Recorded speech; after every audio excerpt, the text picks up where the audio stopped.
More than 160 reported medium-range strikes. Over 65 logistics and ammunition depots hit. Dozens of drone control points, workshops, and command posts targeted behind Russian lines across the southern theater. These numbers describe not a single engagement, but a sustained campaign, a systematic effort by Ukrainian forces to make the roads, depots, and crossing points that feed Russia's southern war machine progressively less reliable, less predictable, and less safe. Within that campaign, the area around Armiansk in northern Crimea became one of the most significant pressure points.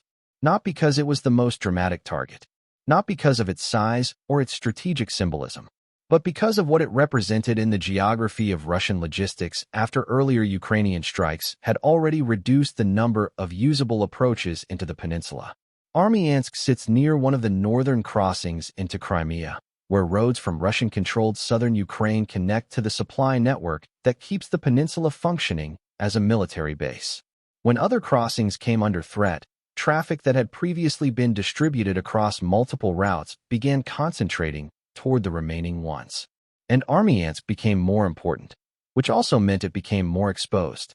To understand why this matters, it is necessary to understand what Crimea requires to function in the military role Moscow has assigned it. The peninsula is not simply occupied territory. It is an active military platform that supports Russian operations toward Kherson, Zaporizhia, and the wider southern front.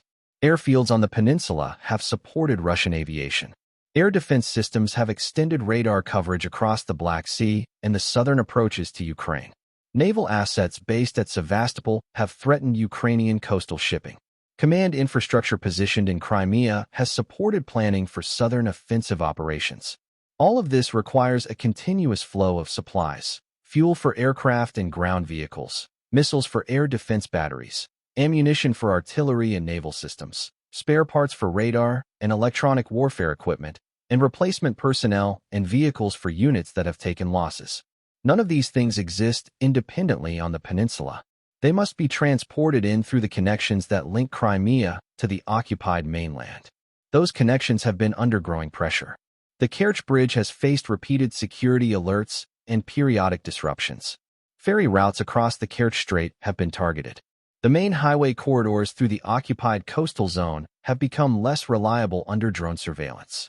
Each time one connection became less usable, traffic shifted toward whichever alternative remained available. The crossings at Chongar, Perekop, and Armiansk, the limited number of land crossings into Crimea from the north, absorbed more of the total logistics flow as other routes became riskier. That concentration is exactly what turns a crossing from a convenient logistics node into a strategic vulnerability. When Ukrainian forces understood that Russian traffic had shifted toward Armiansk, the operational calculus changed. A crossing that handles modest traffic can be watched, but it may not reward the attention. A crossing that has become one of the primary routes for fuel, ammunition, and support vehicles moving into a military peninsula is a different kind of target entirely. The question is not whether it can be struck. The question is when striking it produces the maximum disruption to the system it is supporting. Ukraine's Leica 100 reconnaissance drone provided the answer to that question in real time.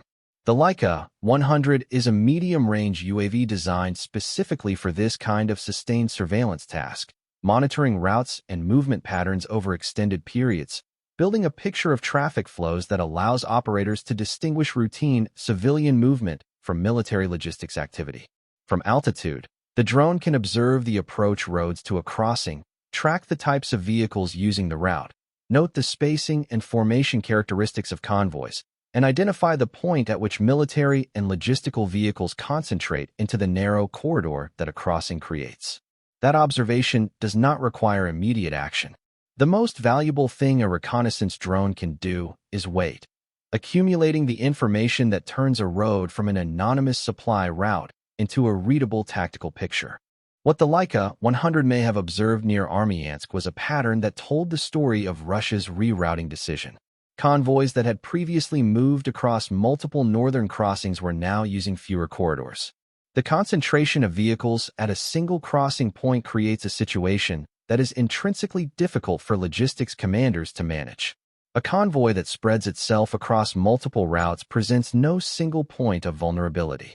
A convoy forced into a single narrow approach presents a target that is as much a function of geometry as it is of military value.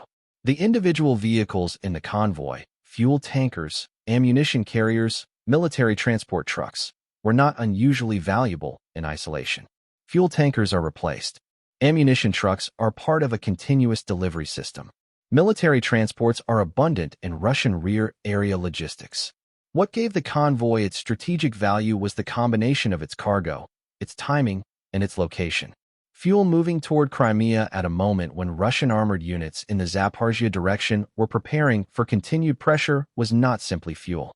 It was the operational margin that would allow those units to maintain their tempo rather than slowing or pausing while replacements were sourced through longer supply chains.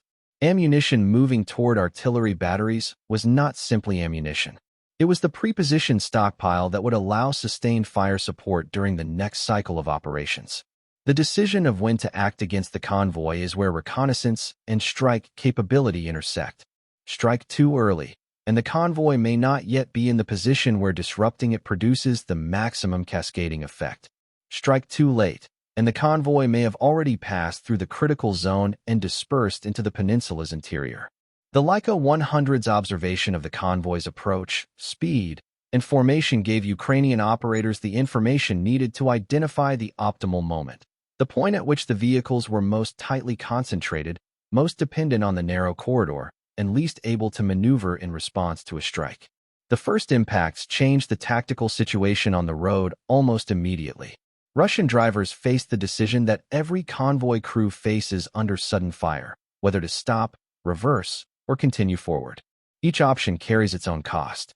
Stopping in a narrow corridor means every vehicle behind the stopping point is also blocked. Reversing requires a column of heavy military vehicles to execute a complex maneuver under fire in limited space. Continuing forward into a strike zone means accepting additional risk in the hope that the convoy can clear the dangerous area before further strikes arrive. The uncertainty of which option was correct, and the seconds consumed while drivers made individual decisions without coordinated guidance, was itself a form of damage. A convoy that is uncertain about its next move is not a convoy that is completing its logistics mission. Ukrainian reporting indicated that approximately 50 Russian military vehicles were hit or affected in the Armiansk area. The vehicle count is significant, but the mission those vehicles were supposed to complete matters more than the hardware lost. A fuel tanker that does not reach its delivery point leaves the units expecting that fuel with a deficit. That deficit does not disappear when the tanker is replaced. It represents a gap in the operational timeline that must be worked around, planned for, or accepted as a constraint on what those units can do until the next delivery arrives.